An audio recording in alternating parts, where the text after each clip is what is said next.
Real quick before we go, let's touch on one other thing that happened today. Anthony Walker is back after that visit with the Commanders.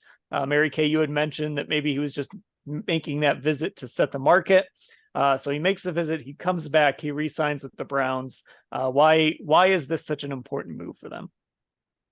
I think it's an important move for a number of reasons. If Anthony Walker Jr. can return to his form of the first 3 games of the season before he tore the quad against the Pittsburgh Steelers, he was off to a tremendous start. So from a football standpoint, it's a great thing. I mean, he can wear the green sticker. He can be that on-field quarterback, the general of the defense. So those are all really good things. But just even from a camaraderie and leadership standpoint, once again, there are so few great leaders in the NFL. I've been around this game for many, many, many, many, many years, and I can count on not even one full hand the great leaders probably that I have been around in the NFL. And I think Anthony Walker Jr. is one of those guys. I thought Jacoby Brissett was also one of those guys. So now they're without Jacoby, and just from a leadership standpoint, I think it will be tremendous to have Anthony Walker Jr. back. And Ashley, you had the opportunity to write that story about his recovery from the injury. And now you actually get to see it through here in Cleveland.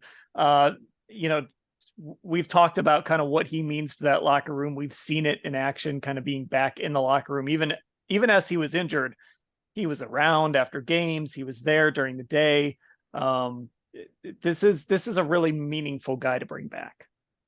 Yeah, and I always think, it comes up with his injury, like the run defense struggled obviously for most of the year, right? And I do think Anthony Walker helps you there on the field. Like, he is a good run defender, but it's not like those run defense issues were only because he was gone. Like, he's not the absolute total difference maker in that regard. But where I do think he is kind of like along the lines of what Mary Kay says. He's the communicator when they are out there on defense. And I think for me, why I hoped he was able to come back here is because when you're installing a new defense under Jim Schwartz, I think a guy like that is invaluable, not only from the leadership, but because of his ability to communicate. I mean, guys joke all the time. He never shuts up. Like, it's a running joke. He even admits that. He's talking out there constantly. It's why he was the green sticker guy for a lot of his time when he was able to play, when he was healthy. Obviously, JJ3 had that in 2021, but AWOC started out as that this year pretty much. So I think in that way, for me, it's a really important move. And I know for him, like, his biggest battle he's viewed is just getting back on the field after suffering, the worst injury far and away of his career.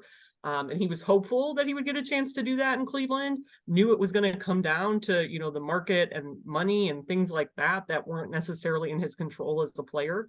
But I know he really wanted a chance to kind of come back here and see through some of these changes that have, occurred since the last time he played. Okay, well, Mary Kay just picked up her cat.